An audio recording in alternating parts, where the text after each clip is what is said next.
We love you, Pauzang. We love you, Yahya Waloni. Sarung pun love you. Sarung pun mengasihi kalian.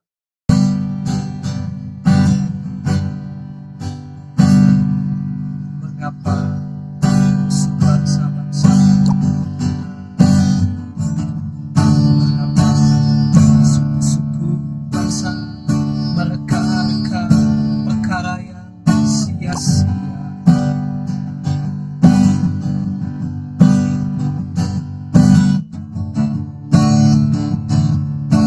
Raja-raja dunia bersia-sia dan para pembesar berbahagia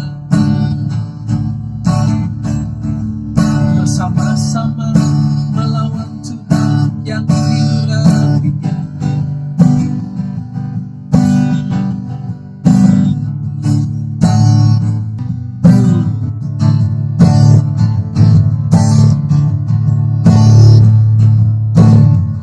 Mengapa rusuh bangsa-bangsa? Mengapa suku-suku bangsa mereka perkara yang sia-sia?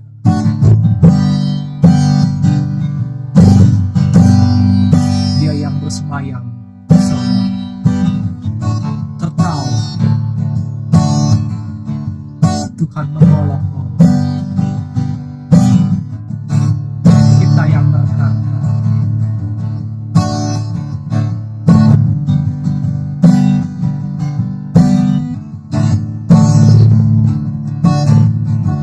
agar tidak ada miskomunikasi atau tidak terjadi hal-hal yang nanti membuat ambigu begitu, ada baiknya kalian menonton dari awal sampai akhir ya.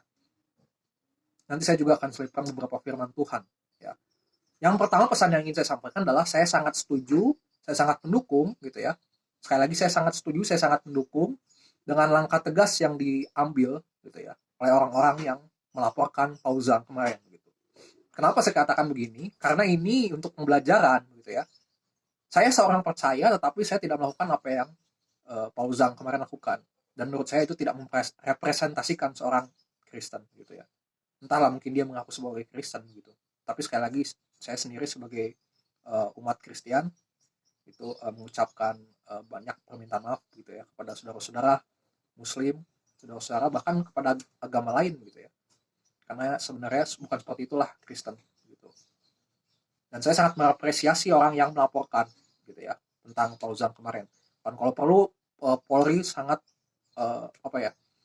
menindak tegas hal ini. Dan yang kedua adalah saya memohon kepada umat Kristen nih gitu ya, ini permintaan saja gitu, hanya pendapat saya, permintaan pribadi gitu ya, ya kita lebih bijak lah gitu untuk kita mengambil keputusan gitu ya. Kita orang Kristen mungkin menganggap kita lah yang benar, itu menurut kita gitu, kita yang benar. Nah namun dalam pengambilan keputusan gitu ya, tentu kita harus melibatkan Roh Kudus, kita harus melibatkan Tuhan kita, Tuhan Yesus gitu. Apakah Tuhan Yesus berkata bahwa kalau kita benar lalu kita memaksa atau bahkan cenderung memaki, merendahkan kepercayaan orang lain begitu? Tentu saya rasa dimanapun itu tidak ada kita dapatkan dalam ayat-ayat manapun di dalam Alkitab. Dan poin yang ketiga adalah saya juga memohon gitu ya untuk kita gitu ya, orang-orang Kristen begitu, untuk jangan terpengaruh dengan pandangan-pandangan dunia. Kalau kita berkata, oke, Pauzang ditangkap, diproses, kami setuju, saya setuju. Tapi bagaimana dengan tokoh-tokoh agama lain? Ya, mohon maaf, saya harus mengatakan seperti Yahya Waloni atau UAS, ya, yang diduga melakukan tindak penistaan agama, diduga, gitu ya. Bahkan ada beberapa yang mungkin sudah terbukti, tetapi kok tidak ada tindakan yang tegas begitu. Nah, bagaimana dengan mereka? Ya, kenapa tidak ditindak tegas? Mungkin orang-orang Kristen ada yang bilang begitu. Mungkin agama-agama lain juga ada mungkin ya. Ini hanya mungkin saja. Nah, janganlah seperti itu. Biarlah itu urusan hukum lah. Kita serahkan kepada yang berwajib gitu. Tugas kita adalah mendoakan mereka supaya biarlah Roh Kudus yang bekerja. Jadi janganlah lebih lah daripada itu. Kalau kalian punya keberatan-keberatan, sampaikanlah dengan cara yang benar gitu ya. Hukum kita adalah hukum. Negara kita adalah negara hukum, maksud saya. Ya, negara kita adalah negara hukum, punya jalur-jalur, ada jalur-jalur supaya tertib gitu ya. Jangan hanya bisanya di sosial media, ya, koar-koar, dan akhirnya menyebabkan malah hal-hal yang tidak kita inginkan gitu. Nah, marilah kita melihat dalam ajaran Tuhan Yesus gitu ya. Apakah apakah Tuhan bilang bahwa dunia dan Tuhan Yesus, dunia dan kerajaan Allah itu sama? Tidak ada. Dalam Yohanes dikatakan ketika itu ya, Tuhan Yesus bilang di dalam Injil Yohanes bahwa dunia, ya, dan tempat berasalnya Tuhan Yesus itu beda. Artinya surga dan dunia itu berbeda. Hukum yang berlaku pun berbeda. Dunia tidak mengenal dia, tidak mengenal Tuhan Yesus, gitu ya. Makanya ketika Tuhan Yesus datang, siapa yang mau percaya? Siapa? Bahkan dia diolok-olok begitu. Ya, tidak ada yang percaya. Dia diolok-olok. Ya. Kalau bukan Tuhan Yesus sendiri yang menyatakan, tidak ada yang percaya. Di dalam Lukas pasal 7 gitu ya, ayat 18 sampai 28 kita baca. Ini judulnya adalah Yesus dan Yohanes ya. Ayat 18, ketika Yohanes mendapat kabar tentang segala peristiwa itu dari murid-muridnya, ia memanggil dua orang dari antaranya dan menyuruh mereka bertanya kepada Tuhan. Engkaulah yang akan datang itu, atau haruskah kami menantikan seorang yang lain? Ketika dua orang itu sampai kepada Yesus, mereka berkata, Yohanes Pembaptis menyuruh kami bertanya kepadamu, ya, engkaukah yang akan datang itu, atau haruskah kami menantikan seseorang lain? Pada saat itu, Yesus menyembuhkan banyak orang dari segala penyakit dan penderitaan, dan dari roh-roh jahat, dan dia mengaruniakan penglihatan kepada banyak orang buta. Dan Yesus menjawab mereka, pergilah dan katakanlah kepada Yohanes, apa yang kamu lihat dan kamu dengar. Orang buta melihat, orang lumpuh berjalan, orang kusta menjadi tahir, orang tuli mendengar, orang mati dibangkitkan, dan kepada orang miskin diberitakan kabar baik. Dan berbahagialah orang yang tidak menjadi kecewa dan menolak aku. Setelah suruhan Yohanes itu pergi, mulailah Yesus berbicara kepada orang banyak itu tentang Yohanes, untuk apakah kamu pergi ke padang gurun, melihat bulu yang goyangkan angin kian kemari, atau untuk apakah kamu pergi, melihat orang yang berpakaian halus, orang yang berpakaian indah dan yang hidup mewah, tempatnya di istana raja. Jadi untuk apakah kamu pergi, melihat nabi? Benar, dan aku berkata kepadamu, bahkan lebih daripada nabi. Karena tentang dia ada tertulis, lihatlah aku menyuruh utusanku mendahului engkau, ia akan mempersiapkan jalanmu di hadapanmu. Aku berkata, di antara mereka yang dilahirkan oleh perempuan tidak ada seorang pun yang lebih besar daripada Yohanes. Namun yang terkecil dalam kerajaan Allah lebih besar daripadanya. Ya, jadi saudara-saudara kasih dalam Tuhan, sobat Sarumpun, Lukas pasal 7 ayat 18 sampai 28 ini berbicara tentang hubungan Yesus, Tuhan Yesus dan juga Yohanes Pembaptis ya. Yohanes Pembaptis gitu. Nah, siapa Yohanes Pembaptis ini? Kita harus tahu dulu itu siapa. Tentu kita tahu Yohanes Pembaptis adalah sepupu daripada Tuhan Yesus. Dia adalah orang yang sudah dinubuatkan dalam perjanjian lama untuk mempersiapkan jalan, mempersiapkan pelayanan Tuhan Yesus gitu ya. Jadi sebelum Tuhan Yesus lahir di dunia, sebelum keluar dari rahim Maria, Yohanes ini lebih dulu keluar dari rahim yang kita tahu Elizabeth namanya. Dan Elizabeth dan Maria ini adalah seorang saudara sepupu. Yohanes Pembaptis ini adalah orang yang justru di awal pelayanannya sangat berkobar-kobar. Ya. Dia berkata bahwa siapkanlah jalan, bahwa kerajaan Allah akan datang, bertobatlah. Kerajaan Allah akan datang, bertobatlah. Gitu ya. Ini berapa kali dia mungkin katakan, kita lihat di Injil, gitu ya, di Matius, Markus, di Lukas, Yohanes, kita tahu dia berkata seperti itu. Matius di Injil Matius sampai dengan Lukas begitu. Nah, tetapi sayangnya kalau kita baca di Lukas pasal 7 18 sampai 28 ini, justru seolah-olah Yohanes tidak memiliki iman yang benar kepada Tuhan Yesus. Ya. Sekali lagi, seolah-olah Yohanes tidak memiliki iman. Padahal kita tahu pelayanannya sangat besar. Dia memiliki murid bahkan ya. Sebelum Tuhan Yesus memiliki murid, dia terlebih dulu memiliki murid. Bahkan ketika Tuhan Yesus ingin dibaptis gitu ya, Yohanes katakan bahwa sebenarnya aku tidaklah layak untuk membuka kasutmu pun aku tidak layak. Artinya Yohanes tahu bahwa Tuhan Yesus ini seorang yang besar. Dia tahu itu Yesus, Tuhan Yesus adalah Mesias, pembebas gitu, yang sudah dinubuatkan oleh kitab-kitab perjanjian lama, oleh kitab-kitab para nabi. Tapi kenapa masalahnya Yohanes Pembaptis kok tidak memiliki iman yang benar? Ya. Nah, ini kejadiannya saudara-saudara kasih dalam Tuhan ketika Yohanes Pembaptis itu sedang dalam penjara. Jadi dia ketika itu ya Tuhan Yesus sudah dibaptis, masuk dalam pelayanan, Yohanes Pembaptis malah sedang di penjara. Kenapa di penjara? Karena ketika itu, sebelum dia di penjara itu, dia sempat menegur pemimpin wilayah yang bernama Herodes begitu ya. Nah, kita tahu pemimpin gitu ya, Herodes itu seorang pemimpin begitu. Nah, dia menegur Herodes dan juga istrinya Herodias ketika itu, menegur bahwa tidak sepatutnya harus mengambil Herodias. Kenapa? Karena Herodes ini adalah istri daripada saudara kandungnya Herodes. Dalam hukum Yahudi memang tidak boleh ketika seseorang mengambil istri daripada saudaranya. Akhirnya ketika si anaknya, satu kali anak dari Herodes, dan Herodes ini menari di hadapan Herodes, ayahnya sendiri, dan ayahnya ini, Herodes ini, merasa senang dengan si anaknya itu, putrinya itu, gitu ya. Sehingga si Herodes ini meminta atau menyuruh gitu ya, apa yang mau kamu mau, nanti akan saya kabulkan. Gitu. Kemudian akhirnya si putrinya ini minta bahwa putrinya ini pergi kepada ibunya, yaitu Herodias. Dan kemudian Herodias atau istri daripada Herodes atau ibunya daripada si putrinya ini, begitu ya, itu bilang bahwa saya ingin kepala Yohanes, gitu. Artian dalam artian saya ingin Yohanes mati dan kepalanya ada, gitu ya. Saya ingin minta kepalanya, dan akhirnya itu dikabulkan. Yohanes kemudian penggal kepalanya.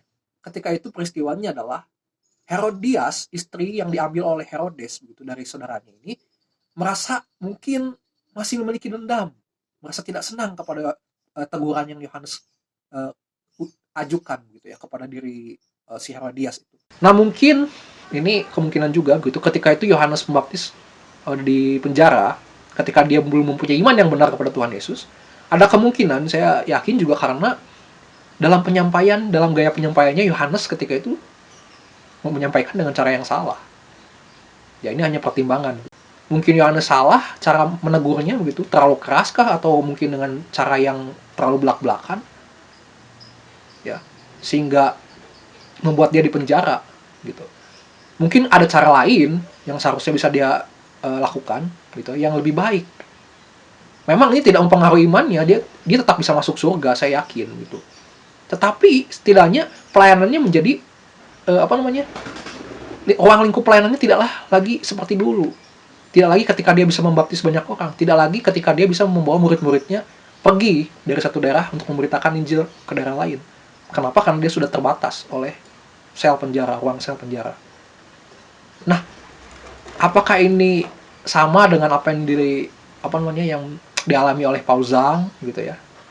Nantinya, karena mungkin sekarang belum terjadi, tetapi sudah ditetapkan sebagai tersangka gitu ya, dan sedang dicari begitu. Dan saya berdoa semoga memang tertangkap dan cepat-cepat diadili begitu. Dan juga meresahkan sebenarnya begitu ya. Dan apakah kasus ini sama dengan kasus Paul Zhang? Saya katakan mirip. Nah, seolah-olah kejadian ini memberikan kita satu buah pandang bahwa kok jadi pengikut Tuhan itu ternyata menderita begitu ya. Tidaklah happy ending. Yohanes memang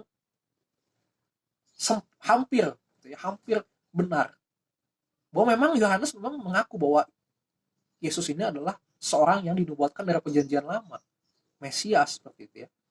Tetapi Mesiasnya mungkin salah pengertian, seperti murid-murid yang lain, adalah Mesias untuk membebaskan gitu ya, bangsa Yahudi dari perbudakan orang Romawi ketika itu. Ya. Akhirnya Tuhan Yesus makanya katakan bahwa saya melakukan mujizat, mencelikan orang buta, menyembuhkan orang lumpuh gitu ya. Nah, ini kita bisa lihat gitu ya. Ternyata Yohanes Pembaptis pun yang awalnya sangat berkoar-koar gitu ya. Oh, kerajaan sudah dekat, kerajaan Allah sudah dekat, bertobatlah. Artinya kan seharusnya dia mengerti bahwa Mesias itu bukan berkaitan dengan dunia tetapi rohani gitu ya. Ini sama saja sebenarnya ketika Yohanes Pembaptis menanyakan atau ragu dalam hatinya tentang kemesiasan Yesus itu, artinya dia pun meragukan bahwa benarkah Tuhan Yesus adalah benar-benar Allah, benarkah Tuhan Yesus adalah anak Allah gitu. Atau benarkah Yesus adalah Tuhan. Dia meragukan seperti itu sebenarnya gitu ya, secara tidak langsung. Kenapa? Karena kemesiasan Yesus dan ketuhanan Yesus itu adalah satu kesatuan, bagaimana mata uang ya, tidak bisa dipisahkan gitu. Artinya ketika Yohanes Pembaptis meragukan kemesiasan Tuhan Yesus, artinya dalam artian Yohanes Pembaptis pun meragukan ketuhanan daripada Tuhan Yesus. Artinya iman yang dia miliki sebelum mengetahui bahwa Yesus dapat menyembuhkan orang yang sakit, itu iman yang salah. Tapi bersyukur ketika itu Tuhan Yesus katakan bahwa katakanlah kepada Yohanes Pembaptis begitu, bahwa orang-orang yang sakit disembuhkan. Itu artinya Tuhan sendiri yang berinisiatif untuk memperbaiki iman daripada Yohanes Pembaptis ini. Dan akhirnya saya percaya Yohanes Pembaptis pun imannya menjadi pulih dan bahkan percaya bahwa Yesus adalah Tuhan. Gitu. Ini pun karena apa? Bukan karena kehebatan Yohanes Pembaptis, tetapi karena Tuhan Yesus sendiri yang memberitahu. Coba kalau waktu itu Tuhan Yesus tidak mengatakan hal ini, mungkin Yohanes Pembaptis tidak akan mempunyai iman yang benar kepada Yesus begitu. Yang mau saya sampaikan melalui firman Tuhan ini adalah tanpa mengurangi rasa respek saya kepada orang-orang seperti Paul Zhang atau teolog-teolog lain yang berkecimpung dalam YouTuber rohani gitu ya, yang hebat-hebat, yang punya pengetahuan yang besar gitu katakanlah gitu ya. Ya mungkin kita harus belajar lagi daripada Yohanes Pembaptis ini, saya kira ya. Apakah ketika kita sudah selesai dari sekolah teologi, katakan lulus, atau bahkan ketika kita mengaku dengan mulut kita bahwa Yesus adalah Tuhan, apakah benar-benar kita melakukannya dalam kehidupan kita? Ya. Mungkin selama ini kita berkuar-kuar dalam YouTube. Ya. Allah saya yang benar, Tuhan Yesus adalah Allah yang benar. Ya. Itu dalam pengetahuan kita, dalam pembelajaran kita di dalam kuliah teologi. Gitu ya. Tapi sudahkah kita memiliki pengetahuan yang benar? Apa pengetahuan yang benar itu? Saya bacakan dalam 1 Korintus 13 ayat 1-10 ya. Ini pengetahuan yang paling tinggi. Itu adalah, sekalipun aku dapat berkata-kata dengan semua bahasa manusia dan bahasa malaikat sekalipun, tetapi jika aku tidak mempunyai kasih, aku sama seperti gong yang berkumandang dan canang yang bergemerincing. Ya. Sekalipun aku mempunyai karunia untuk bernubuat dan aku mengetahui segala rahasia dan memiliki semua pengetahuan, dan sekalipun aku memiliki iman yang sempurna untuk memindahkan gunung, tapi jika aku tidak mempunyai kasih, aku sama sekali tidak berguna. Jadi kita tahu ya, ada tingkatan yang paling tinggi daripada pengetahuan. Daripada pengetahuan teologi kita itu apa? Itu adalah kasih. Pertanyaan saya, ketika Paul Zhang berkata hebat seperti itu, apakah dia sudah mengedepankan kasih kepada orang-orang di luar sana yang belum mengetahui Injil?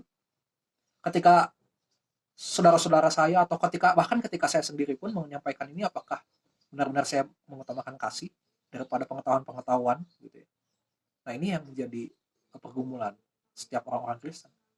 Mungkin kita akan terlihat kalah, mungkin kita akan terlihat seolah-olah kita yang salah, kita yang kalah.